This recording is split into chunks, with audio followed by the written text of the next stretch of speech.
Hi, welcome back to Trial by Podcast. Today we are joined by one of our very own employment principals, Melini Pillay, to discuss psychosocial safety, what it is and how it's showing up in the professional services environment. Melanie, thank you so much for joining us. Thanks for having me. We thought we'd start off by getting you to share a little bit about yourself for our listeners. Okay, so where to start? 20 years ago when I started practicing law, I was in criminal law, which was everything that I wanted to do. I started at legal aid and did about 8 years of straight crime, so pure criminal conduct. In the district court, in the Supreme Court, in the local court. And then an opportunity came up to cross over to Safe Work, which is the state regulator who prosecutes safety incidents in the workplace. And I joined Safe Work and started prosecuting businesses for incidents in their workplaces. So what kind of incidents? So lots. So fatalities in the workplace, serious injuries mostly. Ultimately, Safe Work prosecute businesses for a risk. So if there's a significant risk of exposure to an injury or an illness, Safe Work will prosecute a business.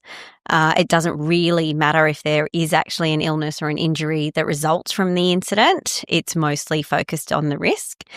Most of the matters, in fact, all of the matters that I prosecuted while I was there were for physical injuries or incidents that could result in a physical injury, just being more prevalent at that point in time. It is some 15 years ago now. Yeah.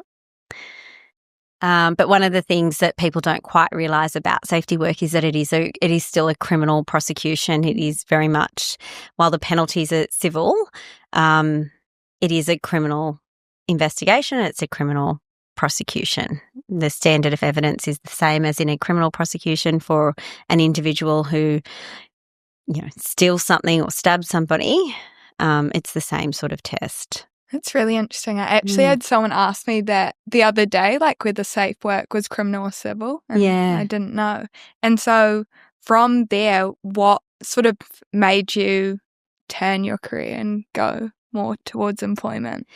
So I think, because workplace incidents are so workplace dominated, the lawyers who represent businesses usually sit in the employment team. Mm-hmm. And as a result, it becomes very overlapped between employment and safety and industrial relations. The other thing that you see a lot of the time is that unions advocate for safety, in the workplace, but have an industrial element to those arguments. Yeah. And so I decided to use my time having prosecuted businesses to defend them, partly because it's a really difficult standard to meet for a business to have no risks in the workplace, particularly if you're in a blue-collar environment. So I decided to defend businesses, and then I learned the crossover between, so I went to Australian Industry Group, which is essentially the largest employer association, who advocate both in terms of business interests politically and then also have a law firm affiliated with it who represent members of the association. And it gave me a great opportunity to defend businesses who were charged with safety prosecutions and also to help them when the union came in and were alleging safety breaches of the legislation. So I sort of became involved in industrial work and then built out, because I had a litigation background anyway, I built out an employment law practice. That's super interesting. And sort of leading into what we thought we'd speak about today, how have you seen in sort of psychosafety? Well, first off, what is it? And then we can kind of get into like how you've seen it change in employment and work health and safety. So I think if we talk about psychosocial safety in the workplace, the easiest way for me to describe it is if you think about a boss or a supervisor or a manager that you've had and you've had a really good experience, and that boss was someone that you could speak to, who would teach you things, who would share experiences, who if you had to call them and say, I'm sick or my mum's sick and I need to work from home or I need to take a day off, that you knew that they were going to support you, that they would understand that you really must need that time off, and how you feel and what you bring to your work and what you bring into the workplace as a result of feeling supported. And if you think of that experience and then think of an experience or a time when you've had a really, well, not necessarily a bad boss, but a boss that wasn't supportive, a boss that wasn't very present, someone that you couldn't ask questions of, someone that you didn't feel safe or that you didn't trust to know would know that you were asking for something because you genuinely needed it and you felt a need to justify why you were taking time off or why you needed to do something.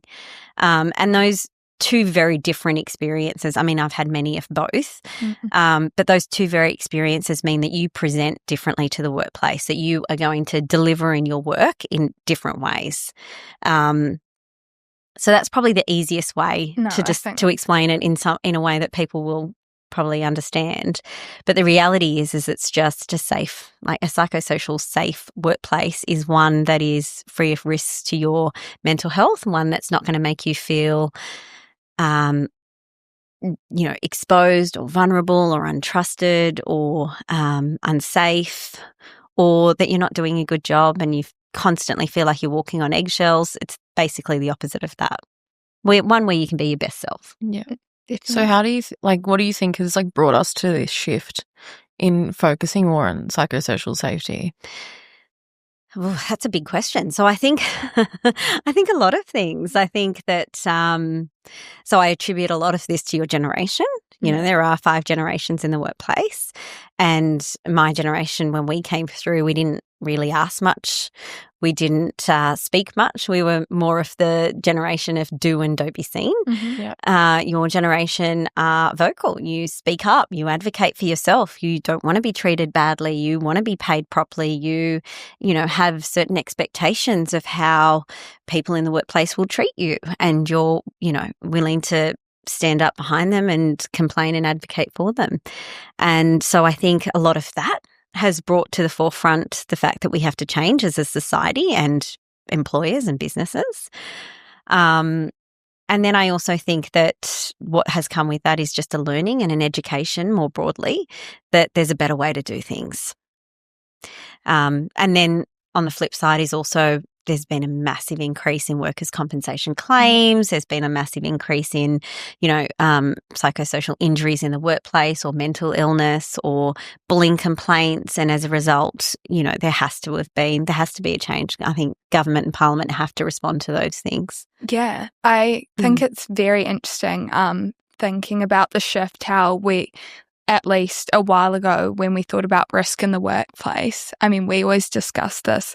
You sort of thought about blue collar, like the typical, you've fallen, you've broken your hand, that kind of thing. And now it really is shifting towards psychosocial safety. And also it's now sort of being enforced as a legal obligation because of the rise. I remember the stat is 33% of workers' compensation claims are now related to psychosocial safety. So it's quite a big portion. And so now it's putting on kind of their positive duty. Do you think you could talk a little bit more about kind of that and what that means sort of for employers? So the positive duty was a change to the Sex Discrimination Act, which really means that employers have to have in place, and usually alongside their safety policies or workplace behaviour policies, is an obligation to make sure that there's no discrimination for sex or sexual harassment or matters like that. And often things that have been prevalent in particular workplaces more than others. But there is now a positive obligation for employers to be doing something to eradicate a sex discrimination claim coming rather than just reacting to it. And so often the times you'll see employers will have a policy that specifically addresses it, or they might have a training session to address the positive duty. But in terms of psychosocial safety in the legislation, it's always existed. It was always captured by the legislation the way it's drafted. But in 2023, they did specifically include it to make sure it was explicitly clear to businesses that this obligation exists.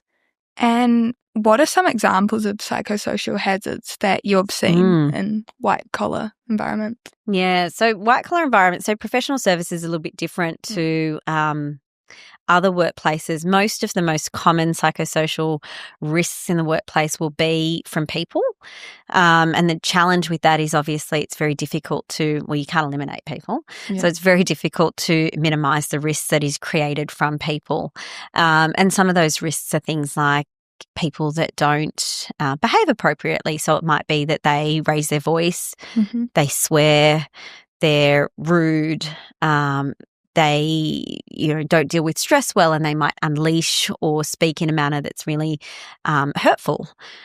Some of the other risks in professional services, and we've seen this recently with the UTS case, is that businesses restructure quite consistently. And some of them, like banks, for example, are constantly in some sort of state of restructure, and restructures are incredibly taxing on employees, and they pose significant risks to people from just the lack of stability in their or security in their work environment.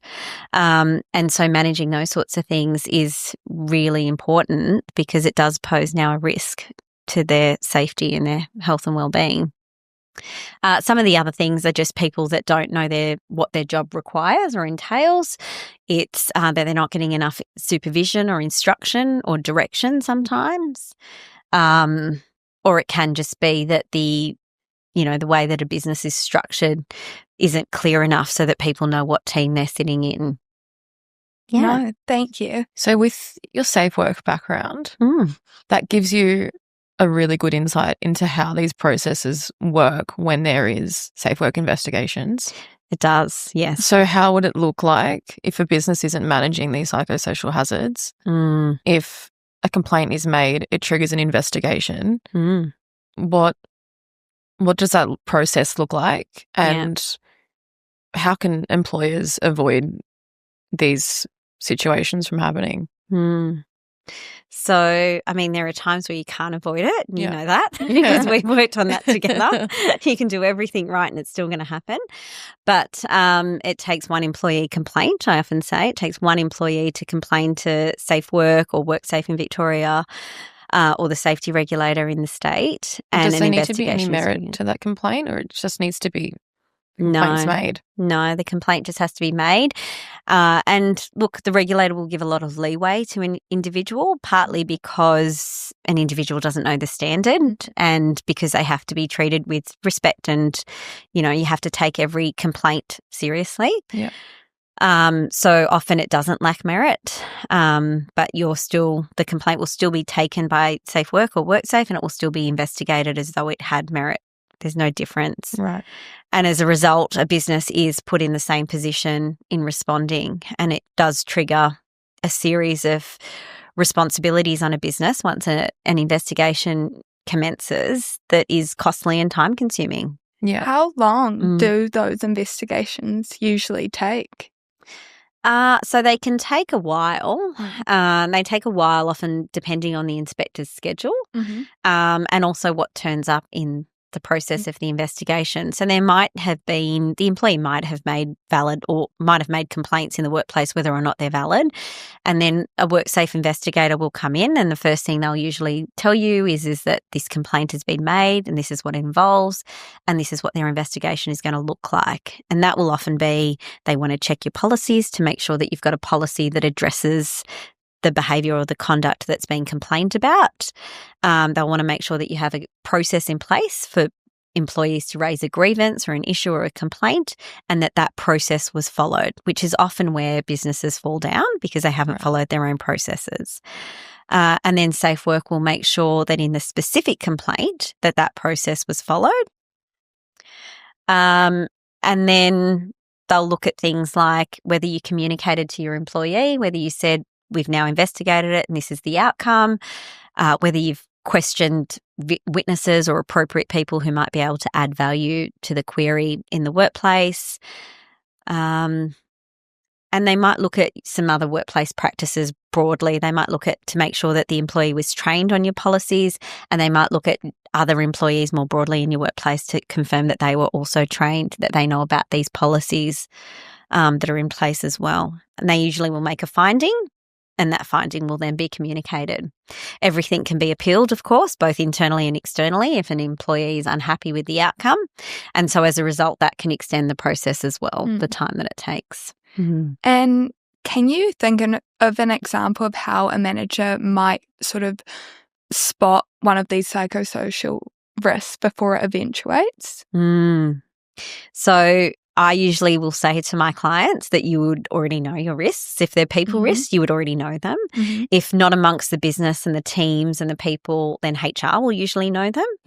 And I think you've sat in on a presentation with me where I've said everybody knows. The idea for this topic, because I just thought it was something that I hadn't considered, but is prevalent. And like you said, our generation is a lot more privy to these kinds of things. And employers are going to naturally have to shift and adjust to the things that we now do look at and consider a little bit more closely than previous generations have. So that's why I thought you'd be a great candidate to get on to talk about it. Thank you. I think it is so interesting. It's such an important area of law, and it just sort of keeps expanding. I mean, even what I've noticed is in my social life, I've got a friend who's going through kind of a restructuring situation at the moment, and I've got another one who's going through a redundancy, and it's like everyone around you sort of is being exposed to these risks, and it's really important to talk about it for both sides, for the employee and for the employer, just to kind of understand the way it works. Yeah, I think that's right. I think it is important. And I think the more information, education we can get out there, that the more people will understand what it is and what it isn't, hopefully. And it doesn't go out of control. Yeah. We don't want it to get out of control.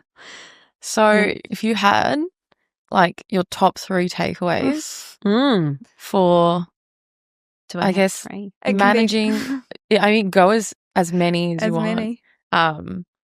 Managing psychosocial safety, or like what to look for.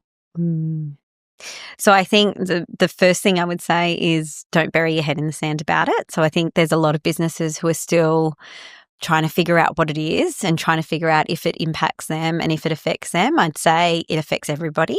So don't bury your head in the sand. Doing something is better than doing nothing. And if you don't know where to start with speaking to your management team and your executive team, and start with talking to them about whether or not there are any employees in their team who might be unhappy about how their work is, whether it's the work specifically, their workload, their hours of work, their manager, their supervisor, their teams, their other colleagues. And I'd start there. But that's my first tip, is don't bury your head in the sand. My second tip is it's really important. So it's really important you have to do something, and make sure that your policies are up to date, make sure that your training is up to date, make sure that it's actually relevant to your workplace. So the other thing that we're seeing a bit of is there are some consultants who are selling policies that are just generic, and so they don't really speak to your workplace, and that can be really problematic. So get good advice and get good guidance on what you need to do and what your risks are. What your risks are, and make sure it speaks to your workplace. And then third, what's my third hot tip? Think about it before you do anything in the business. So before you implement a change, before you implement a transformation, if you've got a project that's about to run, if you've got something that you're going to roll out to your workplace, think about the impact to the people and think about how it might affect your safety obligations, because it's stretching to almost everything now. Yeah. Amazing. Yeah. Thank you. Yeah. No, they were great. I know. Brilliant. Thanks so much for coming on. We're Thanks, so lucky to have you. Thanks for having me. Thanks, Mel.